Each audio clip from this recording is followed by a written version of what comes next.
सभी वरिष्ठ पदाधिकारी, भारतीय जनता पार्टी के नेतागण, हमारे दल राष्ट्रीय लोकदल के अध्यक्ष संगठन के सभी मौजूद लोग, कंवर सिंह तंवर जी जो यहाँ एनडीए के प्रत्याशी हैं, इस क्षेत्र में जाने माने उनके काम आपने देखे हैं, जनप्रतिनिधि यहाँ से रहे हैं, दोबारा उन पर विश्वास उनके दल ने, प्रधानमंत्री आदरणीय नरेंद्र मोदी जी ने दोबारा विश्वास जताकर यहाँ भेजा है कि जाओ अमरोहा के जनता से दोबारा मैंडेट लेके आओ।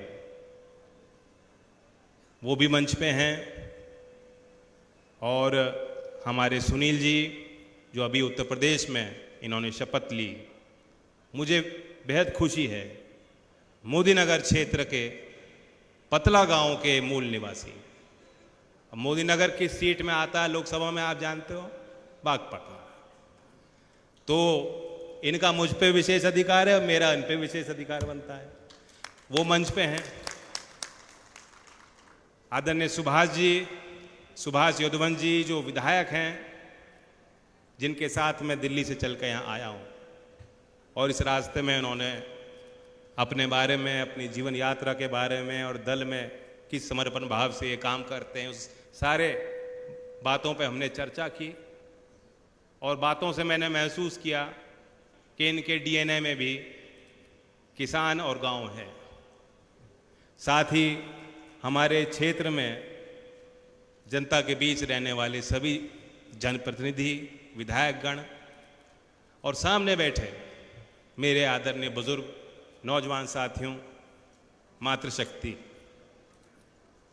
आज ये देश एक विशेष पड़ाव पे है और देश भर में एक अप्रत्याशित राजनीतिक माहौल है। दो बहुमत के साथ दो पूरे टर्म 10 साल देश में सरकार देने के बाद तीसरी बार एनडीए की सरकार, और आप देखिए कि कितना आत्मविश्वास चाहिए कि जो तीसरी बार मैंडेट देश से मांग रहे हैं, उन्होंने नारा को कमजोर नहीं दिया है, लक्ष्य कोई छोटा नहीं तय किया, कहा 400 पार। ऐसे सरकार को, देश को नेतृत्व देने वाले आदरणीय प्रधानमंत्री नरेंद्र मोदी जी ने पिछले 10 साल में सब समाज में अपनी पैठ बनाई है। और मैंने भी महसूस किया कि गहरा विश्वास, चाहे देश का सबसे गरीब वर्ग हो, चाहे शहर में रह रहे मध्यम वर्ग के लोग हों, सभी वर्गों में, महिला हो, पुरुष हो, बुजुर्ग हो, नौजवान हो, इतनी स्वीकार्यता, इतना विश्वास राजनीतिक क्षेत्र में बहुत कम दिखाई देने को पड़ता है। और इस देश के इतिहास में बहुत कम ऐसे लोग उस मुकाम, उस स्तर पे पहुंच पाए हैं और जिन्होंने काम किया। उनमें से एक आज हमारे देश के प्रधानमंत्री हैं। और इस बात को कहने में मुझे गर्व होता है। और मैं जानता हूं कि अमरोहा के लोगों को बेहद प्रसन्नता और खुशी हुई कि ये वो सरकार है जिसने धरती पुत्र चौधरी चरण सिंह जी को देश में सबसे बड़ा गौरव और सम्मान, भारत रत्न देने का काम किया। एक सवाल उठता है, इससे पहले सरकारों ने क्यों नहीं किया? और मैं जानता हूं, मैं ये मानता हूं कि देश में अगर कोई है जो सबसे ज्यादा मेहनत करता है, वो देश के खेत में काम करने वाला किसान है, गांव में रहने वाला मजदूर है। ये जो पुलिसकर्मी यहां खड़े हैं, ये भी गांव से निकले हुए हैं। सरकारी तंत्र में शामिल बहुत अधिकारी, कर्मचारी सब मेहनत करते हैं।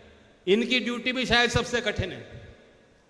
और मैं ये जानता हूं कि ये जिस वर्ग की बात मैं कर रहा हूं, हम लोगों के मन में बहुत समय से टीस थी कि हमारे इन जड़ों को मजबूत करने वाले जो लीडर निकल के आए, जिन्होंने देश में अपना स्थान बनाया, जो देश को दिशा देने का कार्य उन्होंने किया और जिनमें चौधरी चरण सिंह को हम सबसे ऊपर मानते थे, क्यों नहीं उनको देश के इतिहास में वो स्थान दिया जाए, आने वाले पीढ़ियों को बताया जाए कि आप जैसे व्यक्ति छोटे से गांव में पैदा हुए, छोटे पाठशालाओं में पढ़कर, पढ़ाई कर कर, वकालत कर कर, आजादी स्वतंत्रता संग्राम में कूदकर, 2.5 साल जेल में रहकर, जब देश आजाद नहीं था उसकी कल्पना करना, गांव की तस्वीर बदलने की जिन्होंने जद्दोजहद की, जो बैठ बैठ के नौजवान जो गांव से आते थे उनको बताते थे कैसे उनको जीवन में अपने आप को बेहतर बनाना है, जिन्होंने देश में आज सभी दलों में बड़े बड़े नेता हैं, उनकी राजनीतिक शुरुआत चौधरी चरण सिंह जी ने की। आपके सहयोग और आशीर्वाद से, देश के गरीब लोगों के विश्वास से।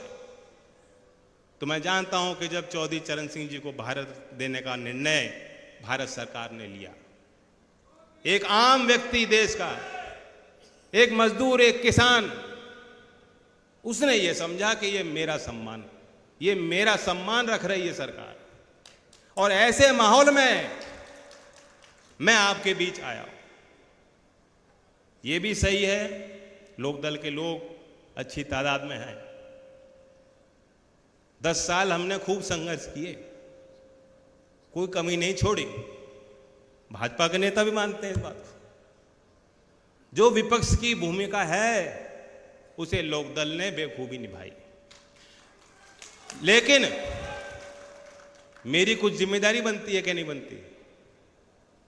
मैं जब लोगों के बीच जाता था, लोग कहते थे मुझे कि लोकदल विपक्ष की भूमिका तो अच्छा अदा कर रही है, लेकिन विपक्ष बेहद कमजोर हो रहा है देश भर में, विपक्ष मजबूत होना चाहिए। तो मैंने मन ही मन सोचा, ये जो लोग जिनसे मैं बात कर रहा हूं, ये चाह रहे हैं विपक्ष मजबूत होना चाहिए और हम लोग हमेशा विपक्ष में रहने चाहिए। समझ रहे हो? उन्होंने ये नहीं कहा कि सरकार मजबूती से काम करे और सरकार में आप आइए। विपक्षी पार्टियों को जो सपोर्टर और वोटर है, जो धरातल पे रहता है, वो कहता था साहब तुम लोग और मेहनत करो ताकि विपक्ष मजबूत हो जाए। लेकिन किसान की अगली कौम, अगली पीढ़ी, उनकी सिर्फ ये जिम्मेदारी नहीं है कि वो सड़क पे बैठे और आंदोलन करेंगे और सवाल करेंगे। वो फैसले भी ले सकता है किसान। सरकारी दफ्तर में बैठने लायक है किसान का बेटा। देश के राजनीतिक गद्दी में विराजमान होकर देश को दिशा देने का काम किसान कर सकता है। और जो काम पहले चौधरी चरण सिंह जी ने खुद किया, इतने बेहतरीन शासक के तौर पे उनको देखना हमें चाहिए। ये तो सब लोग जानते हैं कि चौधरी चरण सिंह जी किसानों के लिए, गांव के लिए बहुत कुछ करते थे और उन्होंने किया। और उन्होंने जो नारा दिया था कि देश की खुशहाली का रास्ता खेत और खलियान से होकर गुजरता है, उसकी गूंज आज भी प्रत्येक राजनीतिक मंच से वो बात रखी जाती है और उसकी गूंज का प्रभाव गांव-गांव तक जाता है। लेकिन चौधरी साहब का प्रभाव हमारे जीवन के आज भी हर क्षेत्र में आपको दिखाई पड़ता है। नाबार्ड की स्थापना उन्होंने की। मैं पुलिस कर्मियों की बात कर रहा था। पुलिस रिफॉर्म, पुलिस सुधार एक बड़ा प्रश्न है, बड़ी चुनौती सभी सरकारों के सामने। देश में पहला राष्ट्रीय पुलिस आयोग का गठन जब चौधरी साहब गृह मंत्री थे तब हुआ। पंचायती राज मंत्रालय कोई था ही नहीं। आप जहां जहां सोचेंगे, जहां जहां देखेंगे, वहां आपको पता लगेगा कि यहां शुरुआत, इस जो विजन है जो आज हमें दिखाई दे रहा है, वो बीज रखने का काम उस समय हुआ। चौधरी साहब बड़े उद्योगों के खिलाफ जरूर थे। वो नहीं चाहते थे कि देश की बागडोर चंद लोगों और घरानों के इर्द गिर्द रहे। वो चाहते थे देश की बागडोर गांव में जो काम करता है, जो मेहनत करता है, उसके हाथ में होनी चाहिए। वे कुटीर उद्योग की वकालत करते थे। अब वो कुटीर उद्योग की जो परिभाषा उस समय गांव देहात के काम की जो परिभाषा वो करते थे, आज के मॉडर्न युग में आप देखेंगे क्या है MSME, micro small medium enterprise जिसे कहते हैं, छोटे उद्योग, आज रोजगार सृजन के क्षेत्र में रोजगार देने का जब मौका आता है, जब ये सवाल उठता है कि बेरोजगारी, इस चुनौती से कैसे पार पड़ेंगे हम लोग, तो जितने छोटे काम, छोटे व्यापार, छोटे कारखाने, छोटे उद्योग को आप बढ़ावा दोगे, सबसे ज्यादा रोजगार वहीं पैदा होगा। अब AI का जमाना है, बिग टेक्नोलॉजी आ गई। ऐसे जमाने में जब विदेशों से निवेश होता है, पूंजी निवेश, और जो घरेलू जो उत्पाद करने वाले जो कंपनियां होती हैं, सब धराशायी हो रही हैं एक के बाद एक, उन सबको खरीदा जा रहा है। ऐसे समय पे हमें याद करना चाहिए कि उस समय, उस दौर में चौधरी साहब कहते थे कुटीर उद्योग, और आज इस देश की वास्तविकता है कि 10 साल में आज जो सरकार चल रही है, ये उनका प्राथमिकता ये रही है कि MSME को हम बढ़ावा कैसे दें। और मैं आपको आंकड़ा देता हूं कि 2014 में MSME का जो बजट था मंत्रालय का, वो 3,300 करोड़ था, और 2023-24 का केंद्र सरकार का जो बजट अभी हुआ है, उसमें वही आंकड़ा 22,138 करोड़ तक चला गया। ये देश में 6.5 करोड़ ऐसे कंपनियां हैं, उद्योग हैं जो MSME कहलाई जाती हैं, 6.5 करोड़। उसमें से आधे से ज्यादा गांव देहात में हैं।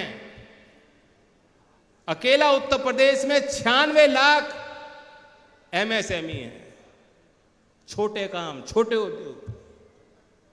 और मैं ये मानता हूं कि लोकदल की भी यही सोच है। हम लोग NDA में अब आ गए हैं, और सरकार आपके आशीर्वाद से बनेगी, तो उन्हीं छोटे कारखाने चलाने वाले लोग और जो उनमें काम कर रहे हैं, जो कामगार, उनके हितों के लिए, जो मजदूरी कर रहे हैं उनके हितों के लिए, उनको संरक्षित रखने के लिए और उनको बढ़ावा देने के लिए और महत्वपूर्ण पहल और काम हम लोग मिलकर करेंगे।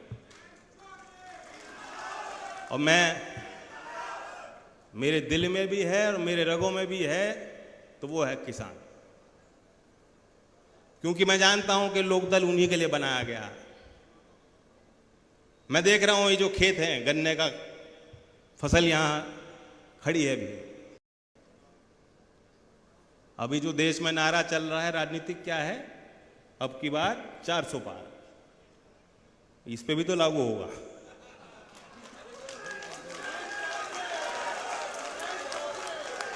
होना चाहिए कि नहीं होना चाहिए? हाथ खड़ा करो। समझदार के लिए इशारा ही काफी होता है। अब क्या होगा, कब होगा, कैसे होगा, सब लोग मिलकर करेंगे। तो मैं बहुत अल्प समय में अपनी बात कहना चाहता था। आप लोग मुझे बहुत करीब से, बहुत सालों से देख रहे हो, ऐसा नहीं है, सब लोग जानते हैं मुझे। 2005 की बात है, जो हमारा नारंगपुर में कॉलेज है, वहाँ एक सभा हो रही, हम लोग सरकार में शामिल थे। आप सोचिए, उसके बाद अब हम शामिल हुए हैं सरकार में, यूपी में। 2005 में हम सरकार में शामिल थे। मेरे साथ मंच पे सिंचाई मंत्री थी, और किसानों ने समस्या रखी कि यहाँ जो है पानी का स्तर गिर रहा है, हम चाहते हैं नहर का विकास हो जाए। कुछ लोग होंगे यहाँ अभी जो उस समय मौजूद थे, ये मांग उठी थी, और उसी समय मंच से हमने वादा किया था कि जरूर उसकी भरपाई होगी। आज उस नहर में जो चौधरी चरण सिंह मध्य फेज 2 नहर परियोजना है, पानी आ रहा है कि नहीं आ रहा? तो लोकदल की जवाबदेही और लोकदल की ईमानदारी आपने देखी है, और बीजेपी की आप देख रहे हो। प्रधानमंत्री जी जो बात कहते हैं, पहले लोगों को समझ में नहीं आती, और बाद में जब तस्वीर हकीकत में बदलती है तो लोग कहते हैं वाकई। एक तरफ विपक्ष ये फैसला कर रहा है कि बंटवारे कैसे होंगे, और दूसरी तरफ कार्य पद्धति को आप देखेंगे तो चर्चाएं और रणनीति बनाई जा रही है कि 25 साल बाद देश का स्वरूप क्या होगा। चौधरी चरण सिंह की कार्य पद्धति भी यही होती थी। वो कहते थे आगे क्या होगा, भविष्य में क्या होगा। और जो नेता भविष्य की चिंता नहीं करता, सिर्फ मैं, मेरा परिवार, मेरी पार्टी, मेरा चुनाव, मेरा वोटर, जो नेता यहां तक सीमित रह जाता है, अतीत कितना ही शानदार उस नेता दल का क्यों ना हो, भविष्य वहीं समाप्त हो जाता है। ये इशारा भी समझ लीजिएगा, जिनको छोड़ के हम लोग आए हैं उनके लिए इशारा हो रहा है। पीडीए उठाए फिर रहे हैं। अगर वह कहते हैं कि हम किसान और मजदूर और नौजवान और महिला के सम्मान के लिए अलायंस बनाएंगे, और अगर उसमें अनुसूचित जात के नेताओं को और कार्यकर्ताओं को स्थान देते, तो हम शायद उनको छोड़ के यहां इस मंच पे नहीं हो। जिस ईमानदारी से मैं बात कह रहा हूं, कोई नहीं कहेगा अलायंस होते हैं, टूटते हैं, पहले भी हमने किए हैं। अब बाद में कारण नहीं बताए जाते, और कारण मैंने आपको बताया, क्योंकि ये जो मजमा है ये कोई आम सभा नहीं है। कौन है मेरा परिवार? ये आप लोग हैं, और लोक दल ने और हम लोगों ने आपके सहयोग से किया है।